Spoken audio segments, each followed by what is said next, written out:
नमस्कार। जीएसटी के master class के दूसरे दिन आप सभी का स्वागत है। आप राष्ट्रीय मीडिया केंद्र से सीधा प्रसारण इस वक्त देख रहे हैं। दूरदर्शन के नेशनल चैनल पर इस कार्यक्रम का भी सीधा प्रसारण किया जा रहा है। श्री हसमुख अधिया जो कि राजस्व सचिव हैं भारत सरकार के, आपका बहुत बहुत स्वागत है सर इस दूसरे दिन। और हमारे साथ जुड़ रहे हैं श्री महेंद्र सिंह जी जो कि सदस्य हैं सीबीईसी में, आपका भी सर बहुत बहुत स्वागत। और श्री उपेंद्र गुप्ता जी जो कि कमिश्नर है जीएसटी के, इस कार्यक्रम में शामिल होंगे। आज का जो पूरा सेशन है वो इनवॉइसिंग और ट्रांजिशन इस मुद्दे पर आधारित है। छोटे कारोबारी ट्रांजिशन की तैयारी कैसे करें, जीएसटी के पहले के जो कानून के तहत जो इनपुट टैक्स क्रेडिट है उसका अब क्या होगा, इनवॉइसिंग कैसे की जाए, जीएसटी के तहत इनवॉइसिंग के लिए कितना समय चाहिए, इन तमाम उलझनों के, इन तमाम सवालों के जवाब शायद आपको 1 घंटे के दौरान मिलेंगे। मैं आप सभी का स्वागत करता हूं। पूरे राज्य सरकारों में जो भी वित्त मंत्रालय के अधिकारी हैं, सीबीएसई के अधिकारी हैं, राज्य सरकार के अधिकारी हैं और जो कारोबारी और जो टैक्स प्रैक्टिशनर्स इस प्रोग्राम को लाइव देख रहे हैं उनका भी स्वागत। और यहाँ पर जो बैठी जनता, जो ट्रेडर्स विभाग के अधिकारी और जो मीडिया के बंधु हैं, आप सभी का स्वागत है। राजस्व सचिव श्री हसमुख अधिया जी से मैं निवेदन करता हूं कि वो अपने इनिशियल रिमार्क्स के बाद जो आज का प्रेजेंटेशन है उसकी एक तरह से गाइडेंस दें हमें। नमस्कार। आज का जो द्वितीय जीएसटी की मास्टर क्लास में आप सबका स्वागत है। आज का जो विषय है वो 2 विषय के ऊपर हमारा क्लास होने जा रहा है। एक विषय है ट्रांजिशन का और दूसरा है इनवॉइस का। ट्रांजिशन के 2 पार्ट होते हैं। एक तो कि भाई रजिस्ट्रेशन नंबर को कैसे ट्रांजिट करना है, जो कि हमने कल बता दिया आपको। उसको हम माइग्रेशन कहते हैं, उसको हम ट्रांजिशन नहीं कहते। कि रजिस्ट्रेशन नंबर को कैसे वेट में से या सर्विस टैक्स में जीएसटी में माइग्रेट करना है। और दूसरा जो ये ट्रांजिशन का इशू है वो अपना जो अनयूटिलाइज स्टॉक है या तो इनपुट टैक्स क्रेडिट जो अपने पास पड़ी है पुराने बिजनेस की, उसको हम नए रेजिम में कैसे उपयोग में ला सकते हैं। तो उसका विषय को हम ट्रांजिशन का विषय कहते हैं। उसके बारे में काफ़ी सारे लोगों को प्रश्न है। कुछ लोग कह रहे हैं कि भाई मेरी आइटम पहले ही एग्जाम थी, अब टैक्स में आ गई है, तो मुझे क्या इनपुट टैक्स क्रेडिट का कोई बेनिफिट मिलेगा पुराने स्टॉक के ऊपर। कुछ लोग ये कह रहे हैं कि मेरा यूनिट एग्जाम था लेकिन आइटम एग्जाम नहीं थी, तो क्या मुझे इनपुट टैक्स क्रेडिट मिलेगी। इस तरह के अलग अलग के काफ़ी सवाल लोगों के मन में है। उसका समाधान हमको आज इस प्रेजेंटेशन में करना है। उसी तरह से इनवॉइस में भी, जिसको हम बिल कहते हैं ना कि व्यापारी अपना बिल बुक छपवाता है, इनवॉइस देता है, तो वो इनवॉइस के अंदर भी क्या क्या डिटेल होनी चाहिए, उसके लिए कोई पर्टिकुलर कोई प्रोफॉर्मा सरकार ने दिया है कि नहीं, उसके बारे में भी लोगों को बड़ी जिज्ञासा है। और एक सबसे बड़ी जिज्ञासा है कि जो एक नया प्रोविज़न आया है कि अगर आप अनरजिस्टर्ड डीलर से खरीद रहे हैं तो रजिस्टर्ड डीलर को रिवर्स चार्ज में टैक्स भरने की एक प्रोविज़न आई है। तो उसके मामले में भी लोगों को बड़ी उलझन है कि उसका इनवॉइस हम कैसे बनाएंगे, कब बनाएंगे, किस तरह से करेंगे। तो वो सब प्रश्न भी है।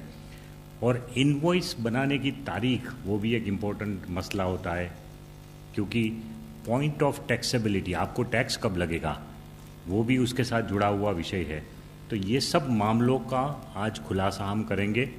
और हमारे साथ मुझे खुशी है अपने परिचय कराते हुए उपेंद्र गुप्ता है जो कि पॉलिसी विंग के कमिश्नर है, और ये जीएसटी का लॉ और रूल्स वगैरह बनाने में भी इनका बड़ा सहयोग रहा है। और वो आपको बहुत बारीकाई से लेकिन बहुत सरल भाषा में प्रश्न और उत्तर उनके माध्यम से ही आपको पूरा विषय को समझाएंगे। मैं उपेंद्र से विनती करूँ। नमस्कार। ट्रांजिशन इशू एक बहुत ही अहम इशू है, क्योंकि आज जो हमारे पास क्रेडिट अवेलेबल है वो हम जीएसटी रिजीम में कैसे ले सकते हैं, किन कंडीशंस में मिल सकता है, उसके लिए सेक्शन 140 से 143 जो सीजीएसटी एक्ट है उसमें बहुत डिटेल प्रोविज़न किए गए हैं। तो एक एक सिचुएशन को हम देखते हैं कि हर सिचुएशन में मुझे किस चीज़ का क्रेडिट मिलेगा, मैं कैरी ओवर ले सकता हूँ या नहीं ले सकता हूँ, और कौन सी उनके लिए क्या क्या कंडीशंस है। तो पहली सिचुएशन ये है कि आज मैं रजिस्टर्ड हूँ जीएसटी में, और जीएसटी में मैं जीएसटी से पहले मैं रजिस्टर्ड हूँ सेंट्रल एक्साइज में या वैट में या सर्विस टैक्स में, और जीएसटी में भी मैं as normal tax payer register हो रहा हूँ, कंपोजिशन नहीं, नॉर्मल टैक्स पेयर रजिस्टर हो रहा हूँ। तो उस सिचुएशन में मुझे क्या क्रेडिट मिलेगा। ऐसी स्थिति में आप आज रिटर्न फाइल करेंगे, सेंट्रल एक्साइज में भी, सर्विस टैक्स में भी। 30 जून की जो रिटर्न फाइल होगी वो जुलाई के महीने में फाइल होगी, तो उस रिटर्न में जो भी क्लोजिंग बैलेंस होगा उसका आप ओपनिंग बैलेंस के रूप में जीएसटी में उसका क्रेडिट कैरी ओवर कर सकते हैं। जो आपका इलेक्ट्रॉनिक क्रेडिट रजिस्टर होगा उसमें आप उस क्रेडिट को ले सकते हैं। तो उसके लिए क्या क्या आपको पूरा करना होगा? एक तो जैसा मैंने पहले कहा कि आपको नॉर्मल टैक्स पेयर रजिस्टर करना पड़ेगा, ना कि एज कंपोजिशन टैक्स पेयर। दूसरी उसमें कंडीशन ये है कि आपके पास क्लोजिंग बैलेंस तो है, लेकिन उन चीज़ों से रिलेटेड क्लोजिंग बैलेंस है जो जीएसटी में उसका आईटीसी मिलता है।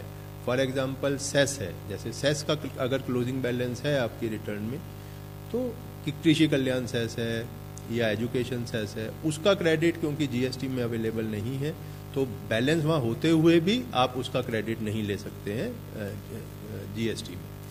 तीसरी चीज़ जो कंडीशन लॉ में रखी गई है वो ये रखी गई है कि आपने अपनी पिछले 6 महीनों की रिटर्न सबमिट की हुई हो। इसका मतलब जनवरी से जून तक की रिटर्न आपकी सबमिट होनी चाहिए, तभी आप वो क्रेडिट कैरी ओवर कर सकते हैं। और कितना क्रेडिट आप लेंगे उसके लिए एक जीएसटी रूल्स में एक फॉर्म रखा गया है जिसको हम जीएसटी ट्रेन 1 बोलते हैं, और उसकी टेबल 5 में आपको सिर्फ डिक्लेयर करना है कि मेरा क्लोजिंग बैलेंस इतना था और मेरा ओपनिंग बैलेंस इतना हो गया। वो ट्रेन 1 जो है आपको एकदम सबमिट करने की ज़रूरत नहीं है, आप उसके लिए 3 महीने का समय रूल्स में रखा गया है, और ये भी प्रोविज़न किया गया है कि उसको कमिश्नर उस पीरियड को एक्सटेंड भी कर सकता है। ऐसी भी कंडीशन नहीं है कि आप एक ही बार सबमिट कर सकते हैं। अगर आपने सबमिट कर दिया फिर आपको कोई और गलती नज़र आई, क्योंकि आप रिटर्न रिवाइज कर सकते हैं। सेंट्रल एक्साइज में भी रिटर्न रिवाइज करने का प्रोविज़न है, वैट में भी है, सर्विस टैक्स में भी है। तो अगर आपने रिटर्न रिवाइज की अपनी, तो आप ट्रेन 1 में जो डिक्लेयर किया उसकी वैल्यू को भी आप रिवाइज कर सकते हैं। तो जितना आपका क्लोजिंग बैलेंस है उतना आप कैरी ओवर कर सकते हैं। दूसरी सिचुएशन ऐसी है कि कैपिटल गुड्स आपने खरीदे थे 30 जून से पहले। अब सेंट्रल एक्साइज में और सर्विस टैक्स में हम 50% क्रेडिट आज ले सकते हैं, और 50% क्रेडिट हम अगले वर्ष में वित्तीय वर्ष में ले सकते हैं। तो जो रिटर्न में आपका बैलेंस होगा उससे रिलेटेड, वो आपका सिर्फ 50% होगा। तो जो बाकी बचा हुआ 50% है उसका क्या होगा, क्योंकि वो रिटर्न में तो होगा नहीं।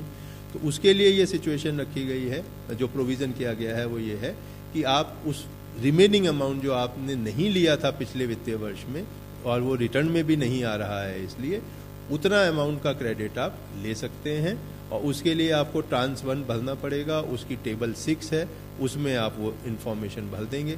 यहाँ मैं ये भी क्लियर करना चाहूँगा कि कोई भी प्रावधान ऐसा नहीं है कि हम उसको वेरीफाई करेंगे तब आप क्रेडिट लेंगे। आप क्रेडिट सिर्फ डिक्लेरेशन सबमिट करने पे ही ले सकते हैं।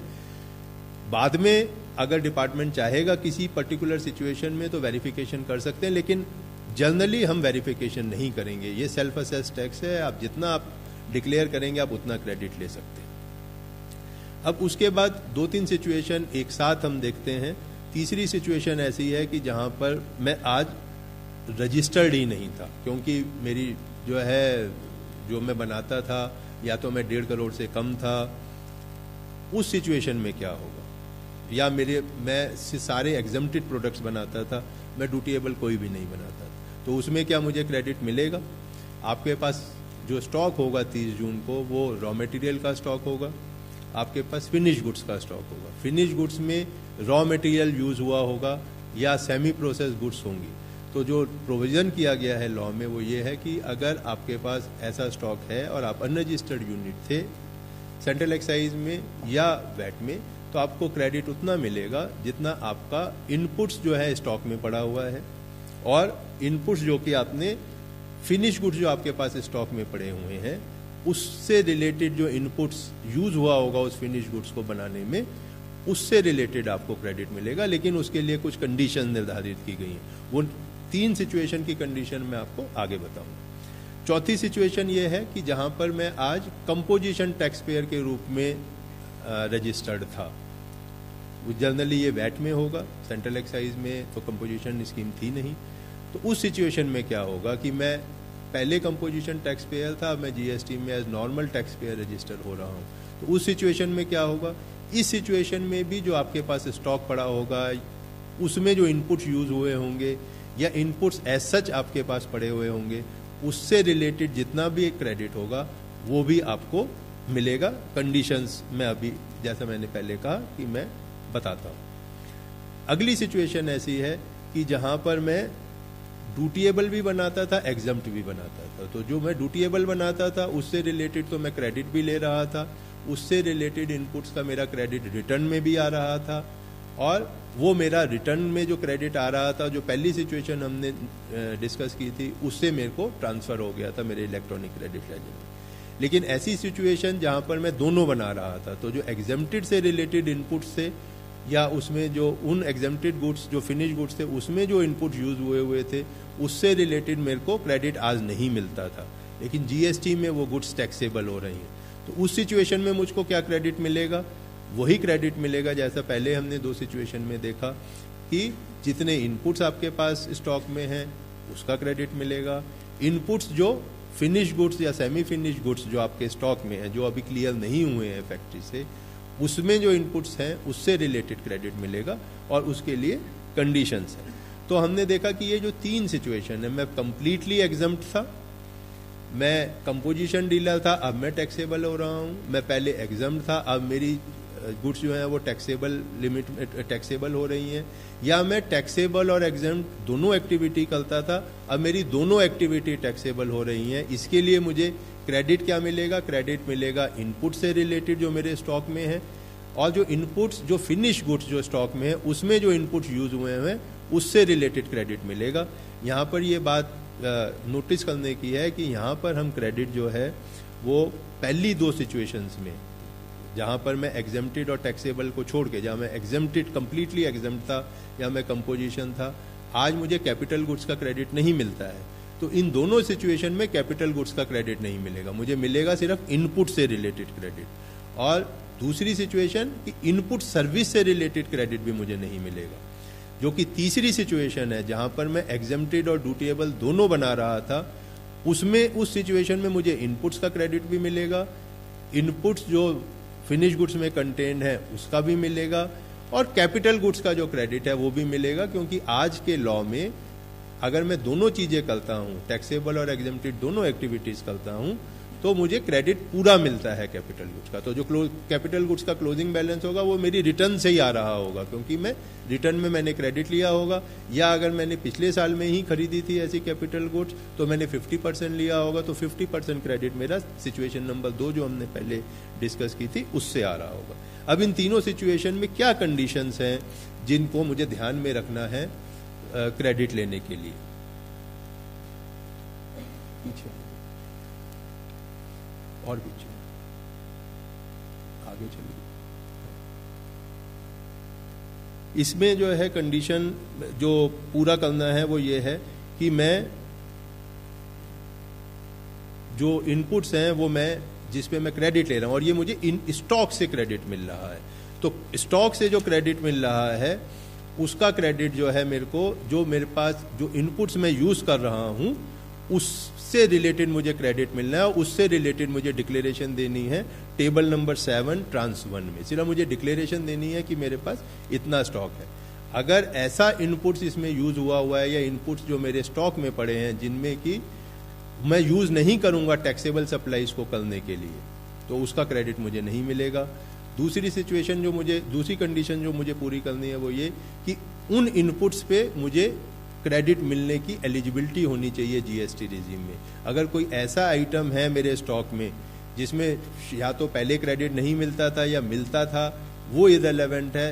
रेलेवेंट ये है कि वो इनपुट्स जो हैं उसके लिए, उस पे क्रेडिट के लिए मैं जीएसटी रिजीम में एलिजिबल होना चाहिए क्रेडिट लेने के लिए। तीसरी और जो सबसे मुख्य कंडीशन है वो ये है कि मेरे पास ड्यूटी पेइंग डॉक्यूमेंट्स होने चाहिए उससे रिलेटेड क्रेडिट लेने के लिए। क्योंकि मैं एग्जेम्प्टेड था, हो सकता है मेरे पास ड्यूटी पेइंग डॉक्यूमेंट ना हो, इसलिए एक नोटिफिकेशन जारी किया गया है सेंट्रल एक्साइज में, जिसका नोटिफिकेशन नंबर 21/2017 है, जो कि 30 जून को जारी किया गया।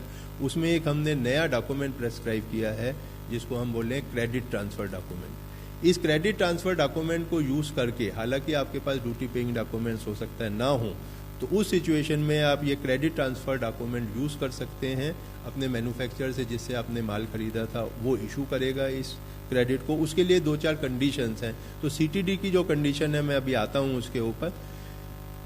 नेक्स्ट जो कंडीशन पूरी करनी है वो ये है कि जिन इनवॉइस पे मैं क्रेडिट लेना चाहता हूँ वो 1 साल से पुरानी नहीं होनी चाहिए, क्योंकि मैं 1 जुलाई को क्रेडिट ले रहा हूँ तो 30 जून 2016 से पुरानी इनवॉइस नहीं होनी चाहिए। अगर वो ड्यूटी पेइंग डॉक्यूमेंट 30 जून 2016 से पुराना है तो मैं उस डॉक्यूमेंट के ऊपर क्रेडिट लेने के लिए हकदार नहीं रहूँगा।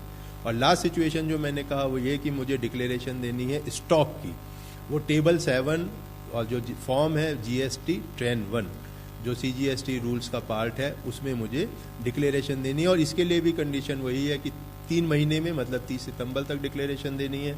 इस डेट को बढ़ाया भी जा सकता है और अगर कुछ गलती हुई तो इस टेबल 7 को रिवाइज भी किया जा सकता है।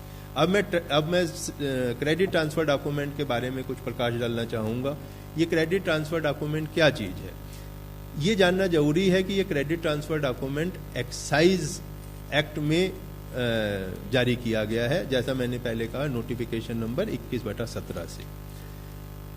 ये क्रेडिट ट्रांसफर डॉक्यूमेंट जो है मैन्युफैक्चरर से हम जारी करा सकते हैं और ये इंपोर्टेड गुड्स के लिए नहीं है।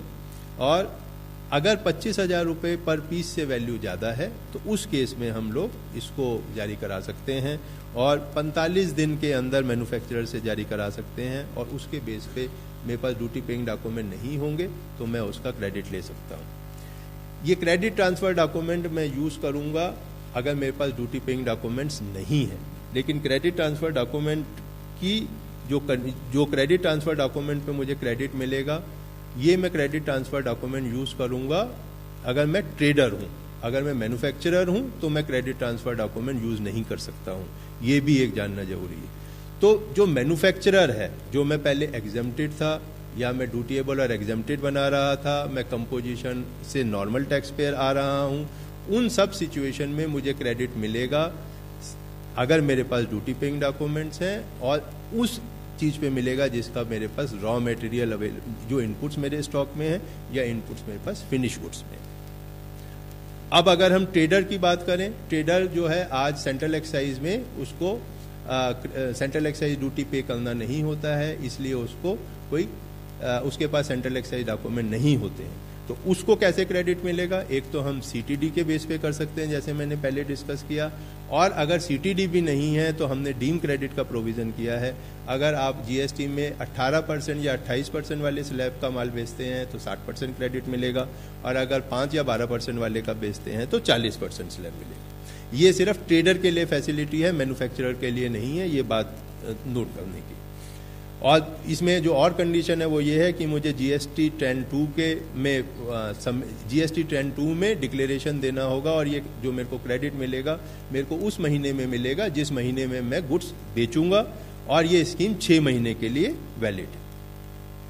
अब अगर मैं पहले वैट में रजिस्टर्ड था तो क्या मुझे सीएसटी का क्रेडिट मिलेगा? तो उसका सीएसटी का कोई क्रेडिट नहीं मिलेगा, मुझे वैट का क्रेडिट मिलेगा। और जो सीएसटी के जो फॉर्म्स थे, C form, F form, H form, उससे रिलेटेड क्रेडिट मिलेगा, उससे क्रेडिट नहीं मिलेगा। जब वो फॉर्म्स आप सबमिट कर देंगे तो उसके बारे में उसका रिफंड मिलेगा। नेक्स्ट सिचुएशन है कि मैं पहले आईएसडी के तौर पे रजिस्टर्ड था, तो क्या मेरे को अगर इनवाइस जो है जुलाई के महीने में मिली तो क्या मैं आईएसडी के रूप में उन इनवाइस जो सर्विस टैक्स की इनवाइस मेरे को जुलाई के महीने में मिली मैं क्रेडिट ट्रांसफर कर सकता हूं? तो प्रोविज़न किया गया है कि आप उसका भी क्रेडिट आप ट्रांसफर कर सकते हैं जो एलिजिबल हैं क्रेडिट ट्रांसफर के लिए। नेक्स्ट सिचुएशन है कि मैं आज सेंट्रली रजिस्टर्ड था, सर्विस टैक्स में सेंट्रली रजिस्टर्ड था। अब जीएसटी में सेंट्रलाइज रजिस्ट्रेशन का कोई प्रावधान नहीं है, तो जो मेरी इनपुट का क्रेडिट था, मेरी रिटर्न एक ही कॉमन थी, तो एक ही जगह मेरा पूरा क्रेडिट था।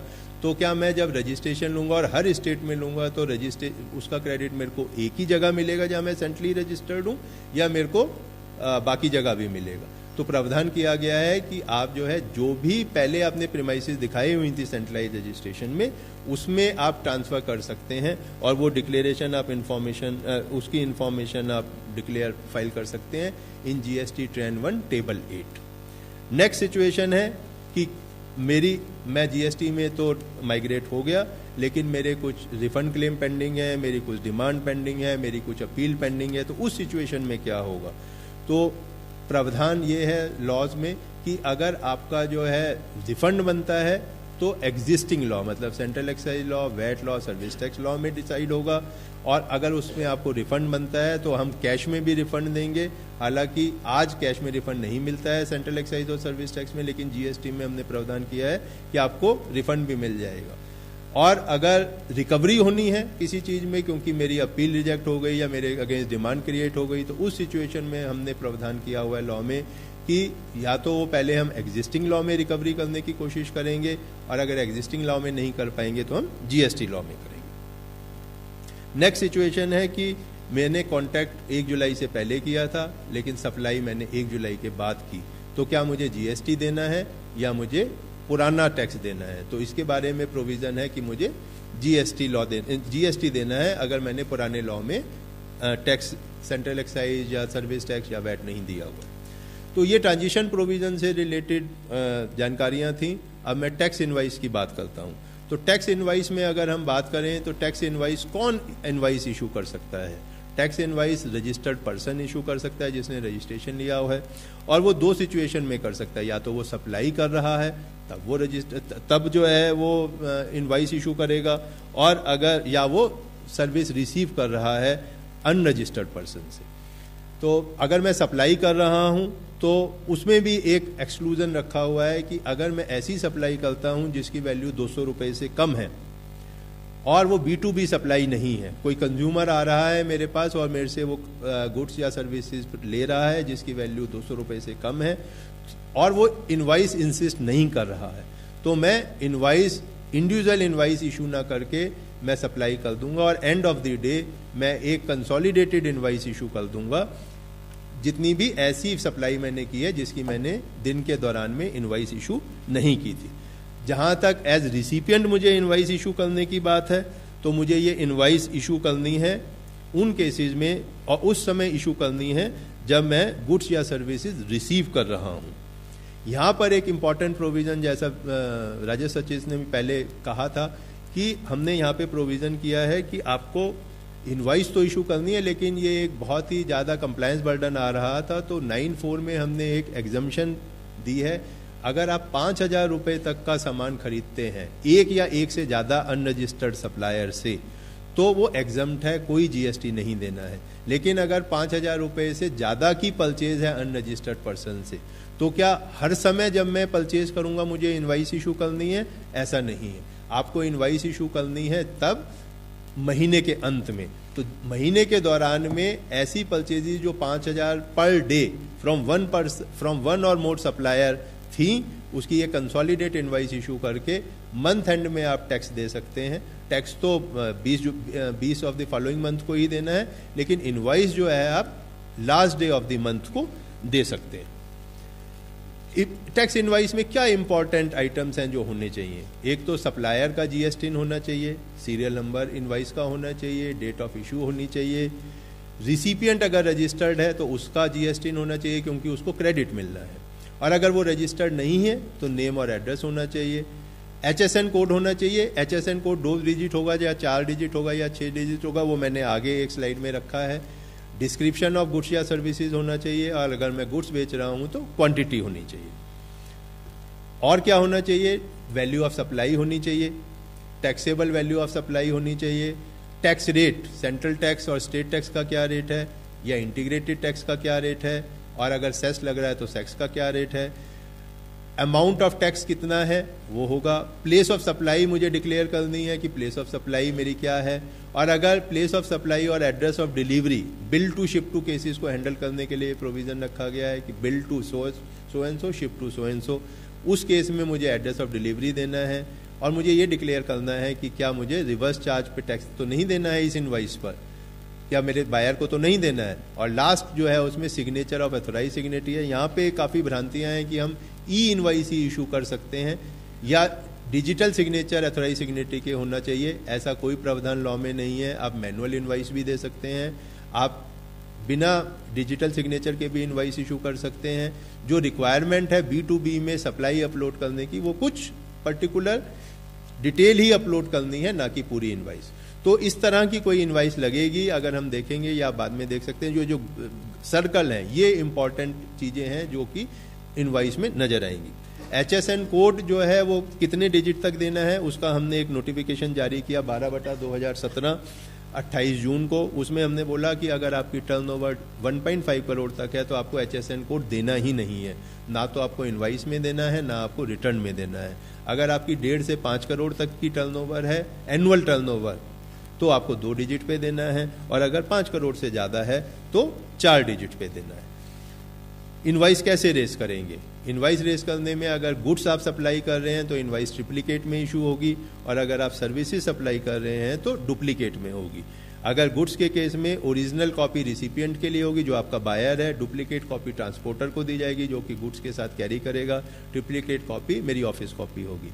और अगर जो सप्लाई ऑफ सर्विसेज के केस में डुप्लीकेट में होगी, ओरिजिनल मेरे बायर के लिए होगी, डुप्लीकेट मेरी खुद की कॉपी होगी। जो एक हमने आज कई राज्यों में और सेंटर में भी इनवाइस का नंबर बताना होता है, तो इन GSTR 1 जो कि अभी फाइल नहीं करनी है, जैसा आप सबको विदित है कि 2 महीने बाद GSTR 1, 2, 3 का प्रोविजन आएगा, GSTR 3 भी फाइल करनी है। लेकिन जब GSTR 1 का प्रोविजन आएगा तो आपने महीने के दौरान में नॉर्मल टैक्स पेयर ने और कंपोजिशन टैक्स पेयर ने क्वार्टर के दौरान में कितनी इनवाइस इशू करी है, from which number two which number, वो एक टेबल में इंफॉर्मेशन भरनी है। इनवाइस कब रेस करनी है? अगर मैं टैक्सेबल सप्लाई कर रहा हूं तब करनी है। गुड्स के केस में अगर गुड्स का मूवमेंट इन्वॉल्व है तो जब मैं रिमूव कर रहा हूं गुड्स तब करनी है। अगर मूवमेंट ऑफ गुड्स नहीं है तो जब मैं डिलीवरी कर रहा हूं अपने कस्टमर को तब करनी है।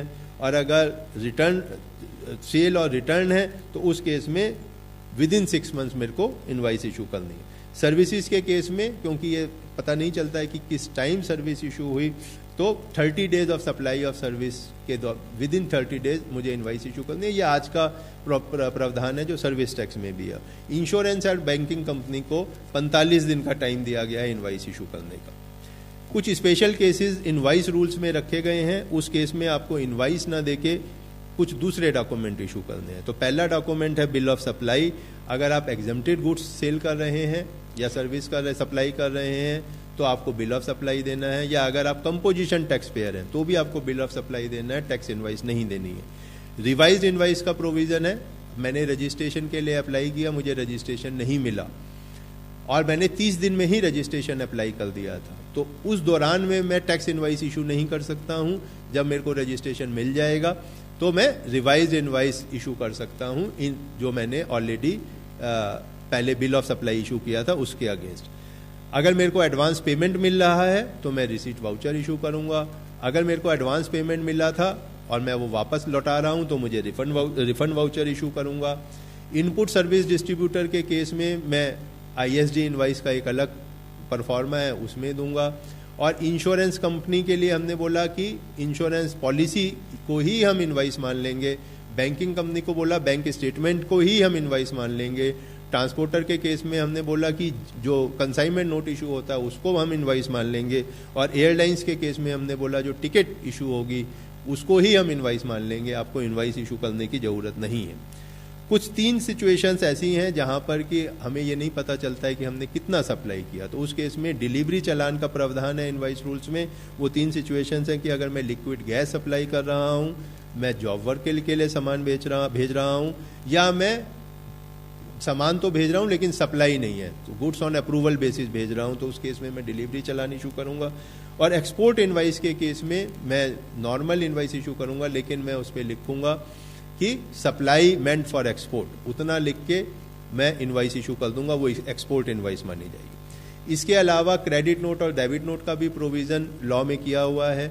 मुझे कब क्रेडिट नोट इशू करना है? क्रेडिट नोट इशू करना है अगर मैं ऑलरेडी टैक्स इनवाइस इशू कर चुका हूं और किसी कारण से टैक्सेबल वैल्यू या जो मैं उस पर टैक्स चार्ज हुआ है वो ज़्यादा हो गया, उसको कम करना है, गुड्स वापस आ रही हैं उस सिचुएशन में, या मैंने गुड्स और सर्विसेज तो सप्लाई कर दी लेकिन रिसिपिएंट को डेफिशिएंट मिली, 100 पीस भेजे थे उसको 80 मिले। इन सिचुएशंस में मैं क्रेडिट नोट इशू करूंगा और उन क्रेडिट नोट को मैं जीएसटी पोर्टल में अपलोड करूंगा रिटर्न के साथ, और मैं अपनी लाइबिलिटी जो मैंने टैक्स इनवॉइस इशू करते हुए दिखाई थी उस लाइबिलिटी को मैं कम कर सकता हूं। लेकिन लाइबिलिटी मैं कम तभी कर सकता हूं अगर मैंने क्रेडिट नोट 30 सितंबर तक, अगले साल की 30 सितंबर तक इशू किया गया। अगर मैंने 30 सितंबर के बाद किया तो मैं टैक्स क्रेडिट नोट तो इशू कर सकता हूं, लेकिन मैं अपनी लाइबिलिटी कम नहीं कर सकता हूं। और दूसरी सिचुएशन ये है कि मेरी लाइबिलिटी, सप्लायर की लाइबिलिटी तभी कम होगी जब रिसिपिएंट ने क्रेडिट अगर लिया हो तो वो रिवर्स कर दे। अदरवाइज टैक्स जो सप्लायर है वो अपनी लाइबिलिटी कम नहीं कर सकता। क्रेडिट नोट इशू कर सकता है लेकिन लाइबिलिटी कम नहीं कर सकता है।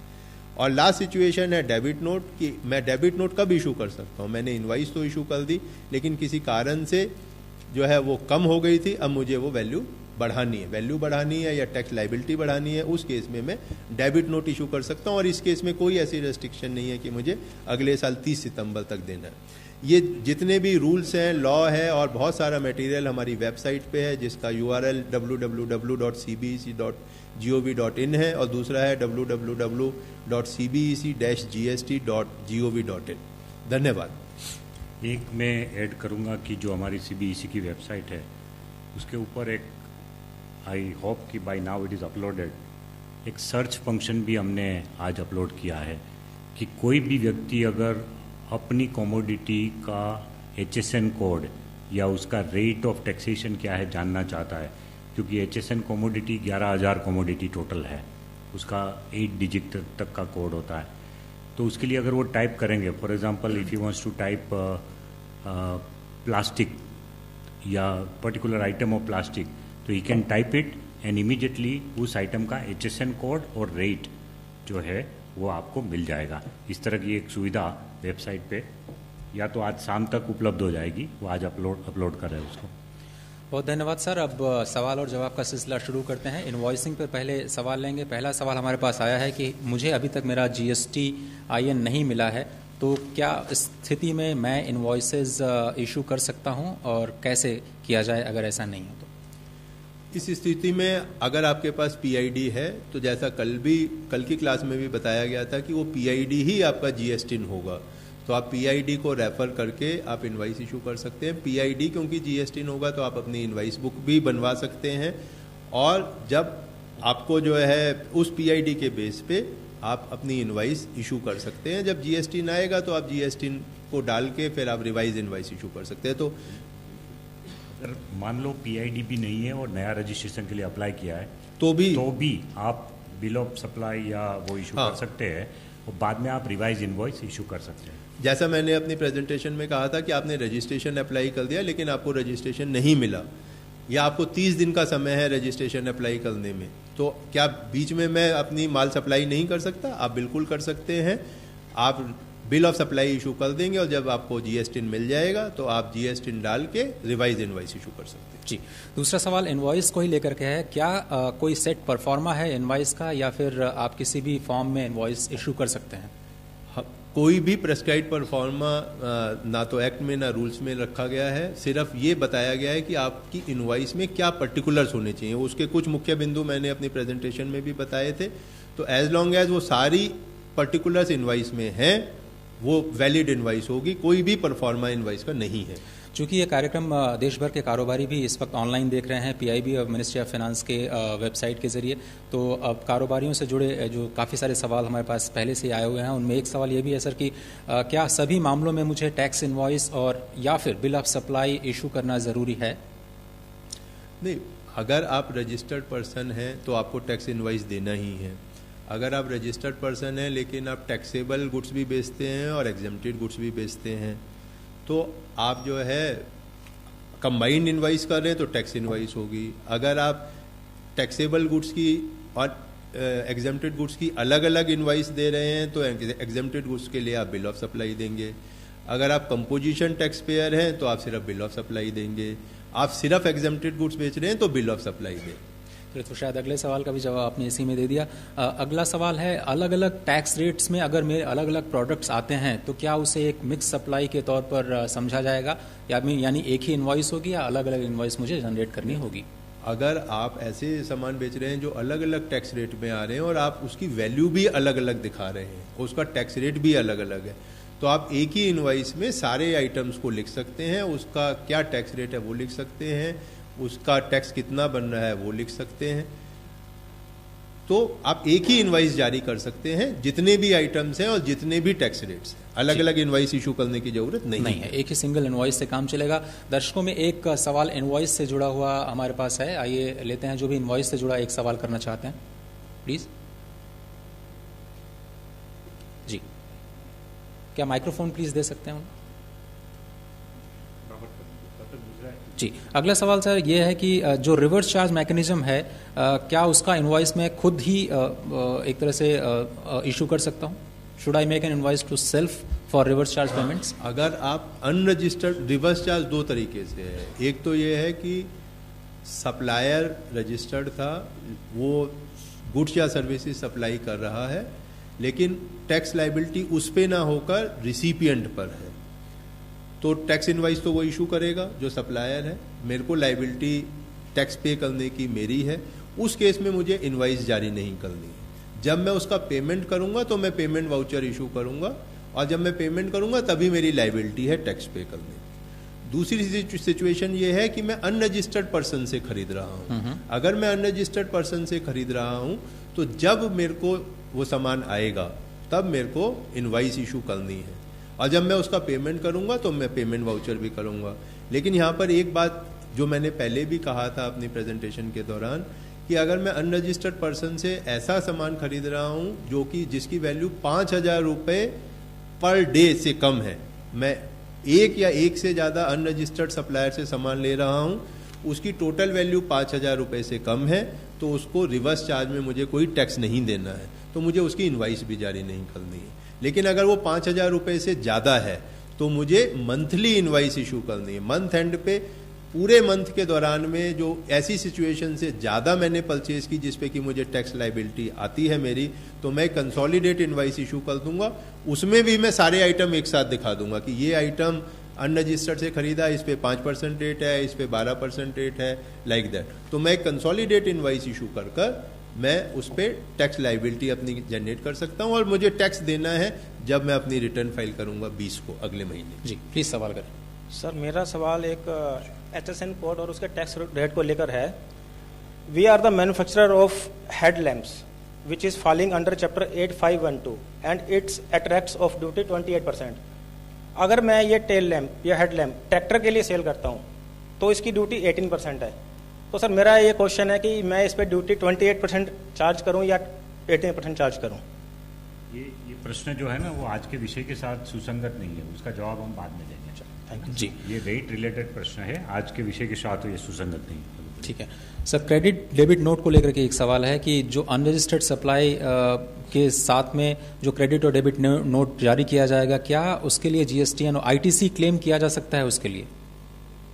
नहीं, प्रश्न क्लियर नहीं है। अगर How will the credit and debit note from the unregistered supplier be reported to GSTN and ITC claimed for the same? नहीं, अगर आपने जो है वो अनरजिस्टर्ड सप्लायर से लिया हुआ सामान है, उसका क्रेडिट नोट डेबिट नोट हो रहा है, तो वो भी इनवाइस की तरह ही निर्धारित होगा। तो जैसे इनवाइस आप अनरजिस्टर्ड सप्लायर से खरीदते हुए इनवाइस इशू कर रहे हैं जिन सिचुएशन में, अगर वही सिचुएशन कवर होती हैं तो डेबिट नोट क्रेडिट नोट भी उसी तरह से अपलोड किया जाएगा। वो रजिस्टर्ड पर्सन अपनी इनवाइस अपनी रिटर्न में दिखाएगा। अब बहुत सारे लोग ये समझना चाह रहे हैं सर कि क्या हम मैनुअल इनवॉइसेस भी इशू कर सकते हैं या हमें हमेशा इलेक्ट्रॉनिकली ही फाइल करना ज़रूरी है अगर इनवॉइस की बात करें? मैंने अपनी प्रेजेंटेशन में भी कहा था कि आप मैनुअल इनवाइस भी दे सकते हैं, उसको डिजिटल सिग्नेचर भी ज़रूरत नहीं है। ऐसा कहीं लॉ में नहीं लिखा हुआ है कि इलेक्ट्रॉनिक इनवाइस ही होनी चाहिए। जो इम्पॉर्टेंट है वो ये कि अगर आप B2B सप्लाई कर रहे हैं तो आपको कुछ इनवाइस डिटेल्स, कुछ डिटेल्स आपको अपलोड करनी है, सारी इनवाइस अपलोड नहीं करनी है, तो आप मैनुअल इनवाइस जारी कर सकते हैं।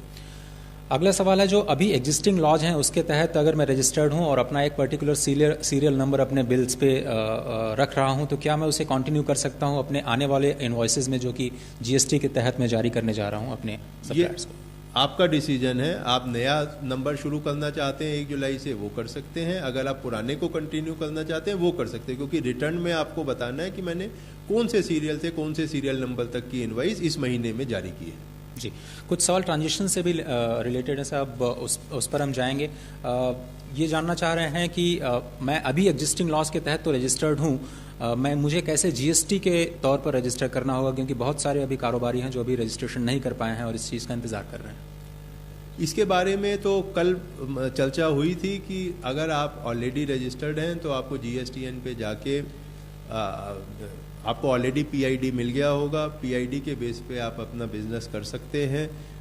और पीआईडी को रेगुलर रजिस्ट्रेशन सर्टिफिकेट को कन्वर्ट कराने के लिए आपके पास 3 महीने का समय है। उस 3 महीने में आप जो भी इंफॉर्मेशन देनी है वो देंगे। इन दी मीनवाइल जब तक आपको फाइनल जीएसटी नहीं मिलता है तो भी आप पीआईडी के बेस पे बिजनेस कर सकते हैं। कुछ ऐसे कारोबार जो अभी अनकंडीशनली एग्जेम्प्टेड हैं और वो पहले से रजिस्टर्ड हैं अंडर एग्जिस्टिंग लॉज, तो अगर वो जीएसटी में रजिस्टर कराते हैं तो क्या उन्हें इनपुट टैक्स क्रेडिट मिलेगा, मिसाल के तौर पर टेक्सटाइल सेक्टर के लिए? अगर जिस चीज़ पे आज ड्यूटी ही नहीं थी, अगर वो एग्जेम्प्टेड था तो उससे रिलेटेड कोई भी क्रेडिट ना तो इनपुट स्टेज का आया हुआ है ना फिनिश गुड्स का आया हुआ है, तो उसका क्रेडिट नहीं मिलेगा। एसएसआई एग्जेम्पशंस बहुत सारे लोग अभी तक अवेल कर रहे थे, जो small and sector, small and medium जो एंटिटीज़ हैं, क्या उन्हें भी रजिस्टर करने पर जीएसटी के तहत इनपुट टैक्स क्रेडिट का लाभ मिलेगा? अभी फिलहाल वो रजिस्टर्ड हैं एग्जिस्टिंग लॉज के तहत। नहीं, अगर वो आज एसएसआई एग्जेम्पशन का बेनिफिट ले रहे थे तो वो रजिस्टर्ड नहीं थे। तो अपनी प्रेजेंटेशन में मैंने कहा था कि ऐसी मैन्युफैक्चरिंग यूनिट जो एसएसआई में थी अब टैक्सेबल हो रही हैं, तो जो उनके पास रॉ मटेरियल पड़ा है या जो फिनिश गुड्स में रॉ मटेरियल यूज हुआ है उससे रिलेटेड क्रेडिट मिलेगा अगर आपके पास ड्यूटी पेइंग डॉक्यूमेंट्स हैं। अब ऐसी यूनिट से अगर ट्रेडर ने सामान लिया हुआ है तो ट्रेडर को भी अपनी प्रेजेंटेशन में मैंने बताया था कि 60% या 40% क्रेडिट मिलेगा। तो ट्रेडर ने कहाँ से खरीदा हम ये नहीं देख रहे हैं, ट्रेडर को हर उस चीज़ का क्रेडिट मिल जाएगा अगर वो अनकंडीशनली एग्जेम्प्टेड आइटम नहीं थे। बहुत सारे कारोबार की स्थिति में 1 जुलाई से पहले कुछ इनपुट्स थे वो जो कि जॉब वर्क के लिए भेजे गए थे, लेकिन वो अभी तक रिटर्न नहीं हो पाए हैं। तो ऐसी स्थिति में जब वो बन करके आएंगे जॉब वर्क के कंप्लीशन के बाद में 1 जुलाई के बाद जब से जीएसटी लागू होगा, तो ऐसी स्थिति में ट्रीटमेंट क्या होगा जीएसटी के तहत?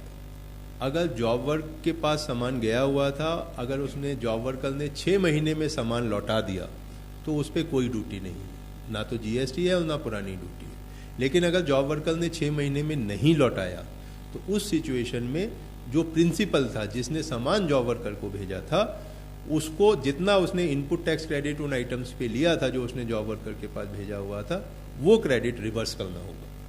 सर, टीडीएस से जुड़ा अगला सवाल है। एक कारोबारी हैं जिन्होंने कहा कि मैंने अपने जो सामान है वो 1 जुलाई से पहले बेचे, उनकी इनवॉइसेस जो थी उनको भी रेज किया और उसमें जो टीडीएस की रिक्वायरमेंट थी उसके मुताबिक हमने टीडीएस काटा, लेकिन जो मेरी पेमेंट आई वो 1 जुलाई के बाद आई। तो क्या जीएसटी के तहत भी कोई टीडीएस का प्रावधान है? क्योंकि आपकी टैक्सेबल इवेंट जीएसटी रिजीम शुरू होने से पहले ही हो गया था, तो इसलिए जब आप पेमेंट करेंगे, टीडीएस जनरली करता है जब आप पेमेंट कर रहे हैं, यहाँ पे टैक्सेबल इवेंट पहले ही हो चुका है, तो जब आप पेमेंट करेंगे तो टीडीएस नहीं लगेगा क्योंकि टैक्सेबल एक्टिविटी जीएसटी रिजीम शुरू होने से पहले ही हो गई। सर, आपने प्रेजेंटेशन में जो इनपुट टैक्स क्रेडिट है उसको कैरी फॉरवर्ड करने के जो तरीके हैं उस पर डिटेल से बताया, लेकिन 1 जुलाई से पहले अगर किसी एजेंट के पास मेरे जो सामान या फिर जो कैपिटल गुड्स हैं वो पड़े हुए हैं तो उसके बाद उसकी स्थिति क्या होगी कैरी फॉरवर्ड को लेकर के? ये जो प्रिंसिपल एजेंट का कंसेप्ट था ये सिर्फ स्टेट लॉज में है, आज सेंट्रल लॉज में नहीं है। तो एसजीएसटी में इसके प्रोविज़न किए हुए हैं कि एजेंट को क्रेडिट मिलेगा कुछ कंडीशंस अगर वो सेटिस्फाई करेगा, जो कि एसजीएसटी रूल्स में मेंशन है। वो कंडीशन है कि एजेंट रजिस्टर होना चाहिए जीएसटी में, प्रिंसिपल और एजेंट दोनों स्टॉक डिक्लेयर करें। प्रिंसिपल बताएगा कि एजेंट के पास कितना पड़ा है, एजेंट बताएगा कि प्रिंसिपल के पास किस प्रिंसिपल का सामान मेरे पास कितना है। और वहाँ पे भी वही कंडीशन है कि उनसे रिलेटेड इनवाइस 1 साल से पुरानी नहीं होनी चाहिए। तो अगर ये कंडीशन पूरी करेंगे तो एजेंट को भी क्रेडिट मिलेगा। अब इस सर्विस सेक्टर से जुड़ा एक सवाल है सर, बहुत सारे लोग सर्विसेज में डील करते हैं, जो एडवांस में उन्होंने सर्विस टैक्स पे कर दिया है वर्क कॉन्ट्रैक्ट सर्विसेज के लिए, लेकिन जो सप्लाई है वो 1 जुलाई के बाद आ रही है, तो फिर ऐसे में जो जीएसटी का ट्रीटमेंट है वो कैसे किया जाएगा? जितनी सर्विस आप जीएसटी रिजीम के बाद देंगे उससे रिलेटेड आपको टैक्स देना है। अगर आपने पहले ही एडवांस पेमेंट कर दिया है टैक्स का, तो सर्विस टैक्स में आज एडवांस पे भी टैक्स लगता है। तो ऐसी सिचुएशन हो सकती है कि जहाँ पे आपको एडवांस पहले मिल गया हो, तो आपने टैक्स भी पहले दे दिया हो, लेकिन सर्विस हो सकता है आप बाद में दें। तो सर्विस आप बाद में दें, लेकिन उससे पहले रिलेटेड अगर आप टैक्स पहले ही दे चुके हैं, तो जीएसटी में सर्विस देने के बावजूद भी आपको टैक्स नहीं देना है, क्योंकि उससे रिलेटेड टैक्स पहले ही आ गया है। क्रेडिट को लेकर के एक सवाल है कि I had to make an sandwich credit reversal due to the non payment prior to the 1 July 2017। उसके बाद में अगर पेमेंट 1 जुलाई के बाद आ रही है तो फिर क्या क्रेडिट को आप अलाउ करेंगे? लॉ में प्रोविजन है कि ऐसी सिचुएशन में हम क्रेडिट अलाउ करेंगे, क्योंकि आज भी प्रावधान है सर्विस टैक्स लॉ में, सैंडविच क्रेडिट रूल्स में, कि अगर आपने क्रेडिट लिया था, आपको नॉन पेमेंट की वजह से रिवर्स करना पड़ा, जब आप पेमेंट करते हैं फिर क्रेडिट मिलता है। ऐसा ही प्रावधान हमने ट्रांजिशनल रूल में भी किया हुआ है। जी, ट्रांजिशन पे अंतिम सवाल हमारे पास है। मेरा जो ओल्ड कॉन्ट्रैक्ट है वो रिवाइज हो गया है, उसकी जो कीमतें हैं उसमें भी बदलाव आ गया है, तो क्या जीएसटी के तहत जो ट्रीटमेंट है उसमें भी कुछ बदलाव आएगा? अगर आपका कॉन्ट्रैक्ट जो है उसकी वैल्यू बढ़ रही है, तो आपको बढ़ी हुई कीमत पे जीएसटी देना होगा, क्योंकि बढ़ी हुई वैल्यू को हम जीएसटी में सप्लाई मानेंगे। और अगर आपका डाउनवर्ड रिवीजन हो रहा है तो उसमें आप क्रेडिट नोट दे सकते हैं, और जो क्रेडिट नोट का ट्रीटमेंट है वो हमने पहले ही चर्चा की है। माननीय सचिव महोदय, इस वक्त हमें 15 मिनट और हैं, तो ask Adhia hashtag ask Adhia पे बहुत सारे सवाल जो हैं वो हमें आए हुए हैं ट्विटर पे, और बहुत सारे मीडिया के बंधु भी हमारे साथ इस वक्त हैं। तो अगर आप इजाज़त दें तो हम सोशल मीडिया के सवाल और मीडिया के लिए इस सेशन को ओपन कर सकते हैं। तो पहले चलिए मैं ट्विटर से शुरू करता हूँ, उसके बाद अगर कोई मीडिया के बंधु हैं कुछ सवाल करना चाहते हैं तो स्वागत है। हैशटैग आस्क अढ़िया पे पहला सवाल है कि is it necessary to have PAN in the name of business? What if the person has PAN in his own name? अगर किसी के अपने नाम पे पैन है तो क्या बिजनेस के कारोबार के नाम पर भी पैन लेना ज़रूरी है जीएसटी के तहत?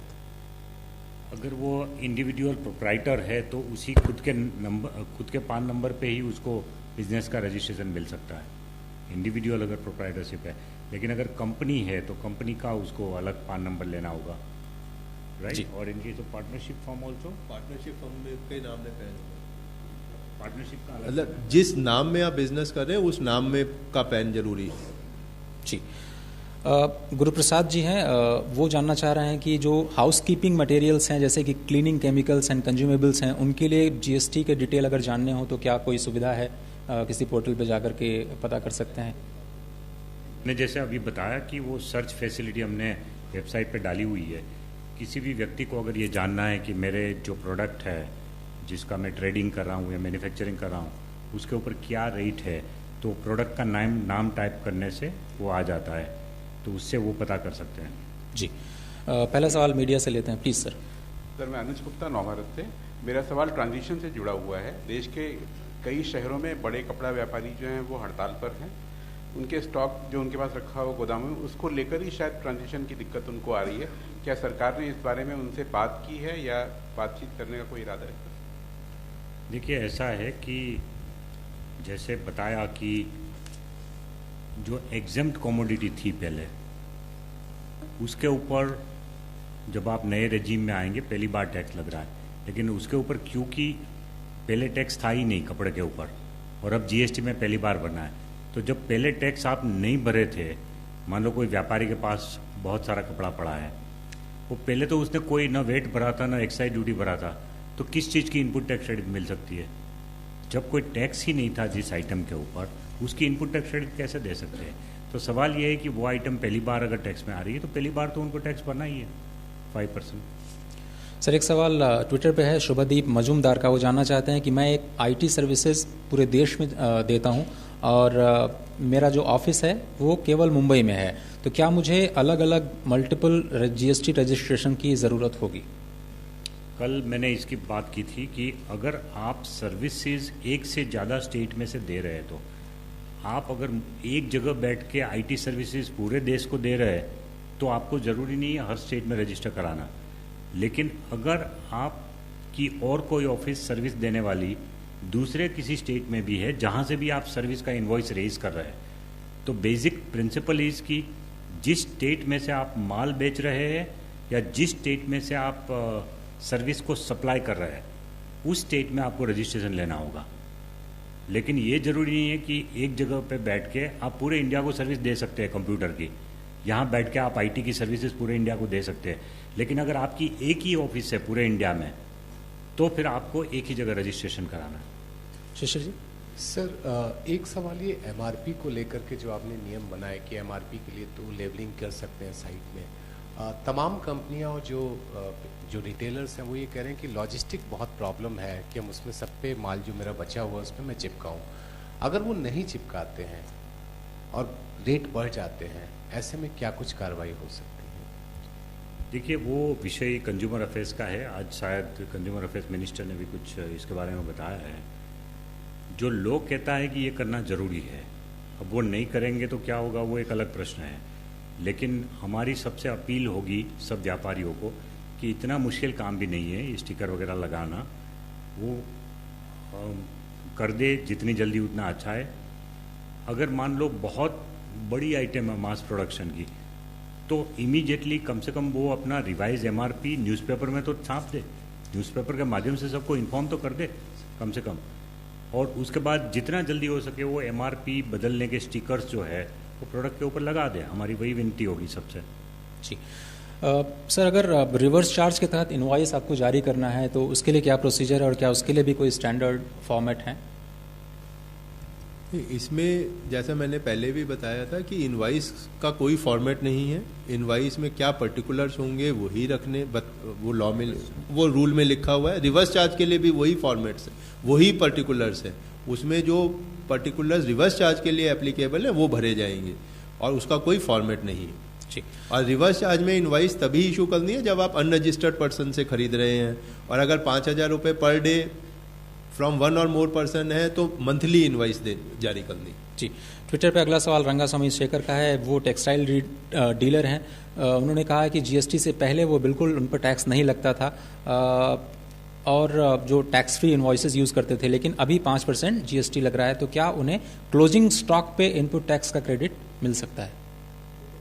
उन्होंने भी वही पहले भी क्वेश्चन यही पूछा था और प्रेजेंटेशन के दौरान भी कहा था कि क्योंकि टेक्सटाइल एग्जेम्प्टेड प्रोडक्ट था उस पर कोई भी टैक्स आज नहीं लगा हुआ है, ना तो वैट ना तो सेंट्रल एक्साइज, तो उससे रिलेटेड इनपुट टैक्स क्रेडिट का कोई प्रावधान लॉ में नहीं। जी, प्लीज पूछें अपना सवाल। सर, अगर मोबाइल बिल या क्रेडिट कार्ड बिल जो है 25 जून को जनरेट होता है और उसकी ड्यू डेट होती है 10 जुलाई, तो जब हम बिल पेमेंट करते हैं तो वो जीएसटी के दायरे में होगा या पुराना टैक्स लगेगा उस पर? इसी के बारे में था कि आज सर्विस टैक्स में क्या प्रोविज़न है कि date of issue of invoice और date of payment whichever is earlier. तो अगर मेरे को एडवांस मिल गया तो पहले मिल गया इनवाइस जारी करने से पहले, तो जिस दिन एडवांस मिला उस दिन मेरी टैक्स लायबिलिटी है। अगर मेरे को एडवांस नहीं मिला तो जिस दिन मैंने इनवाइस जारी की उस दिन मेरी लायबिलिटी है। ये सर्विसेज के केस में प्रोविज़न था। गुड्स के केस में प्रोविज़न था जब आप इनवाइस इशू करेंगे उसी दिन टैक्स लगना है। गुड्स के केस में जैसा मैंने पहले कहा था इनवाइस इशू करनी है जिस दिन आप माल बेच रहे हैं। सर्विस के केस में प्रावधान है कि आपने सर्विस तो दी, जिस दिन कंप्लीट हुई उसके 30 दिन के अंदर आपको इनवाइस इशू करनी है। लेकिन अगर आपने 30 दिन के अंदर इनवाइस इशू नहीं की तो क्या होगा? तो ये अगर आपने 30 दिन में इनवाइस इशू कर दी तो ये माना जाएगा कि जिस दिन आपने इनवाइस इशू की उसी दिन सर्विस दी थी। और अगर आपने 30 दिन में नहीं की इनवाइस इशू तो फिर हम डिटरमिन करेंगे कि आपने सर्विस किस दिन कंप्लीट की थी। तो अगर आपने 30 दिन में, आपके एग्जाम्पल में आपका बिलिंग साइकिल 25 जून तक है, इनवाइस 10 जुलाई को इशू हो रही है, आपने पेमेंट भी पहले नहीं किया हुआ है जून में, तो अब 10 जुलाई को जब आप इनवाइस इशू करेंगे तो लायबिलिटी जीएसटी की आएगी, क्योंकि आप जो है date of provision of services, date of issue of invoice, तो 10 जुलाई को मानते हुए जीएसटी लगेगा उस केस में। जी, सुमित सचदेव जी का सवाल है ट्विटर पे। वो ये जानना चाह रहे हैं कि जो एयरेटेड ड्रिंक्स हैं, हालांकि उन्होंने कंफर्म नहीं किया कि उन पर रेट ऑफ टैक्स क्या है, लेकिन अगर वो किसी रेस्टोरेंट में इसको सर्व कर रहे हैं तो फिर जीएसटी का क्या होगा और उसमें कोई क्या क्रेडिट भी उन्हें अवेलेबल होगा? रेस्टोरेंट में अगर वो एयरेटेड ड्रिंक सर्व कर रहे हैं तो उनको क्रेडिट कैसे मिलेगा और उस पर कितना टैक्स? उसका क्रेडिट तो जब उन्होंने एयरेटेड ड्रिंक्स खरीदा होगा तो उसका क्रेडिट उनको मिला होगा। अब जब वो सर्व करेंगे तो वो एक बिल इशू करेंगे जिसपे कि वो अपने कस्टमर से उसका जीएसटी चार्ज करेंगे। Let me give more clarification about it. Restaurant के ऊपर अगर नॉन एसी है तो 12% रेट है, एसी रेस्टोरेंट है तो 18% है। और अगर रेस्टोरेंट में लिकर सर्व किया जा रहा है तो भी irrespective of whether it is AC और नॉन एसी 18% लगेगा। अब सवाल ये है कि अब की रेजीम में है, हम ये कह रहे हैं कि जितने भी गुड्स कंज्यूम हो रहे हैं रेस्टोरेंट में उसके ऊपर जो भी जीएसटी लगा है उन सब का क्रेडिट ले सकते हैं वो। तो इनपुट टैक्स क्रेडिट आपको हर आइटम का मिल सकता है। स्केचअप की बोतल आपने खरीदी या एरेटेड ड्रिंक्स खरीदे, उस सब का आपको वो मिल सकता है इनपुट टैक्स क्रेडिट। जी सुरेश रंका ये जानना चाह रहे हैं कि as per service tax activated tin मेरा जो है वो एक्टिवेट नहीं हो पाया है, तो ऐसी स्थिति में मैं क्या करूं? क्या मैं नया रजिस्ट्रेशन लूं? और ऐसी स्थिति में अगर मेरे पास पुराना स्टॉक पड़ा हुआ है तो उसका क्या होगा? ट्रांजिशन प्रोविज़न में ऐसा कोई प्रावधान नहीं है कि अगर आप माइग्रेशन करेंगे तभी आपको क्रेडिट मिलेगा। अगर आप फ्रेश रजिस्ट्रेशन भी अप्लाई कर रहे हैं, माइग्रेशन पे नहीं जा रहे हैं, तो भी आपको जब रजिस्ट्रेशन फॉर्म भरना है तो पुराना आपका रजिस्ट्रेशन नंबर मेंशन करना है आपको रजिस्ट्रेशन एप्लीकेशन में। तो चाहे आप माइग्रेशन के माध्यम से जाएं या नए रजिस्ट्रेशन के रूट से जाएं, आपको ट्रांस 1 में इंफॉर्मेशन देनी है। डिपेंडिंग अपॉन आप रिटर्न के माध्यम से जा रहे हैं, स्टॉक के माध्यम से जा रहे हैं, जैसा हमने चर्चा किया था टेबल 5, टेबल 6, टेबल 8, उस माध्यम से आपको क्रेडिट मिलेगा। और जहाँ तक मेरे को एक्टिवेट नहीं हुआ है तो आप जो है अपना बिजनेस कर सकते हैं, जैसा हमने कल भी चर्चा की थी। जी, एक उपभोक्ता के तौर पर अगर मैं सवाल कर पाऊँ सर कि मुझे कैसे पता चलेगा कि मुझे किसी पर्टिकुलर आइटम पे कितना टैक्स क्रेडिट मिल रहा है, या फिर जो इनवॉइस मेरे सामने आएगी उसमें मेरे ऊपर कितना टैक्स चार्ज किया गया है? इनपुट टैक्स क्रेडिट का मुझे लाभ मिल रहा है या नहीं, एक उपभोक्ता को कैसे पता चलेगा? वो काम मुश्किल है, वो उपभोक्ता को पता करना मुश्किल है। उपभोक्ता को तो इतना ही देखना है कि जो पहले का एक्साइज ड्यूटी और वेट का मिला के कितना रेट था इस आइटम के ऊपर और अब जीएसटी में कितना आ रहा है, तो हम इसके लिए अलग अलग एडवर्टीजमेंट के द्वारा लोगों को ये बता रहे हैं कि पहले क्या इंसिडेंस था, अब क्या इंसिडेंस है। तो उपभोक्ता को तो अपना टोटल इंसिडेंस ही देखना है। तो मान लो पहले का इंसिडेंस 19% था, अब 18 हो गया, तो उपभोक्ता को 1% कमी होनी चाहिए। लेकिन अगर वो माल थोड़ा महंगा हो गया तो कंज्यूमर कैन आस्क क्वेश्चन कि भाई ये महंगा क्यों हुआ, क्योंकि पहले भी 19% का इंसिडेंस था और अब भी 18% का। सो वो थोड़ा मुश्किल है वो पता करना कंज्यूमर के लिए कि कितना इनपुट टैक्स क्रेडिट मिला कितना नहीं। वो तंत्र के लिए ज़रूरी है जानना कि भाई कितना इनपुट टैक्स क्रेडिट इसको मिल सकता है और उसने लिया और उसके प्रोपोर्शनेट उसने प्राइस में रिडक्शन किया कि नहीं किया, वो तंत्र को पता रह सकता है, कंज्यूमर को करना थोड़ा मुश्किल होता है। जी, राजेश कुमार बेरिया जी जानना चाह रहे हैं ट्विटर के जरिए, कमर्शियल व्हीकल ओनर जिन्होंने अभी तक सी नोट इशू नहीं किया है और वो किसी जीटीए से जो व्हीकल्स हैं वो हायर करते हैं, तो क्या उनको जीएसटी के अंतर्गत रजिस्ट्रेशन कराना होगा?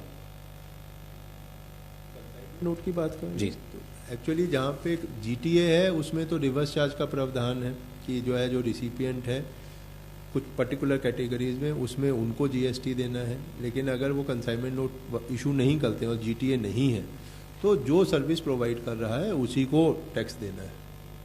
जी, और कोई सवाल अगर मीडिया से है? जी लक्ष्मण जी, एक प्लीज़ माइक्रोफोन दे दें। सर मान लीजिए मेरा दिल्ली में मेरी कंपनी है और बॉम्बे हम जाकर रुकते हैं, वहाँ पे होटल में बिल चुकाते हैं, तो वहाँ के इनपुट, वहाँ पे जो टैक्स चुकाते हैं इनपुट टैक्स क्रेडिट के लिए बॉम्बे में क्या रजिस्टर्ड होना, महाराष्ट्र में रजिस्टर्ड होना ज़रूरी होगा हमारा?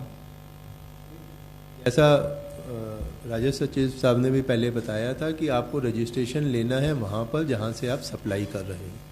इस एग्जाम्पल में आप सिर्फ होटल में जाके रह रहे हैं तो इसका प्लेस ऑफ सप्लाई महाराष्ट्र ही है, तो जो होटल है वो आपसे सीजीएसटी और एसजीएसटी चार्ज करेगा। आपका महाराष्ट्र में कोई रजिस्ट्रेशन है नहीं, दिल्ली में रजिस्ट्रेशन, तो आप उस क्रेडिट को नहीं ले पाएंगे, क्योंकि अगर वो आईजीएसटी लगा होता तो आप क्रेडिट ले सकते थे, लेकिन क्योंकि सीजीएसटी और एसजीएसटी लग रहा है तो आप जो है उसका क्रेडिट नहीं ले पाएंगे।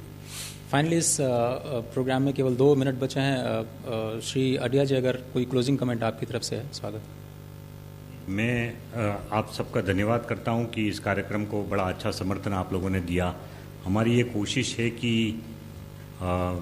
ये कार्यक्रम के जरिए हम देश के लाखों व्यापारियों और कारोबारियों तक पहुंच सके, लाखों कंज्यूमर तक भी पहुंच सके। एक कमेंट हमको जो मिला है वो ये है कि भाई इस कार्यक्रम का जो टाइमिंग है वो व्यापारियों के लिए अनुकूल नहीं है, 4:30 से 5:30 में। व्यापारी ज़्यादातर अपने अपने व्यवसाय में बिजी होते हैं, तो उनके लिए हमारी विनती ये है कि इस कार्यक्रम का काफ़ी रिपीट भी कुछ चैनल वगैरह करने वाले हैं और उस रिपीट के टाइम उनको देख सकते हैं। और वो नहीं तो भी ये पूरे कार्यक्रम हमारे यूट्यूब पे अवेलेबल है। व्हाट्सएप से भी एक दूसरे को भेज रहे हैं यूट्यूब का लिंक, तो आप यूट्यूब से उसको निकाल के एक दूसरे को भेज सकते हैं और जब भी आपको कन्वीनियंस हो अपने मोबाइल फ़ोन में भी देख सकते हैं और अपने कंप्यूटर में भी कभी भी देख सकते हैं। धन्यवाद। बहुत बहुत शुक्रिया राजस्व सचिव श्री हसमुख अधिया जी। महेंद्र सिंह जी आपका भी बहुत बहुत शुक्रिया और उपेंद्र गुप्ता जी आपका बहुत बहुत शुक्रिया इस कार्यक्रम में वक्त निकालने के लिए और जो तमाम ट्रेडर्स से और लोगों से सवाल मिले हैं उसका जवाब देने के लिए। कल की जो क्लास है वो कंपोजिशन और रिकॉर्ड कीपिंग पे है, वो 11 से 12 बजे इसी जगह फिर से हम करेंगे। और आज के जो कार्यक्रम का आप रिपीट टेलीकास्ट डीडी न्यूज़ पर कल सुबह 9 से 10 के बीच में देख सकते हैं। तो 9 से 10 वो प्रोग्राम देखिए और उसके बाद 11 से 12 यहाँ पर लाइव नेशनल पे जाइए और कंपोजिशन और रिकॉर्ड कीपिंग पर इस क्लास में फिर से आप शामिल हो सकते हैं। फिलहाल जीएसटी की मास्टर क्लास के दूसरे दिन सिर्फ इतना ही। दीजिए इजाज़त। नमस्कार।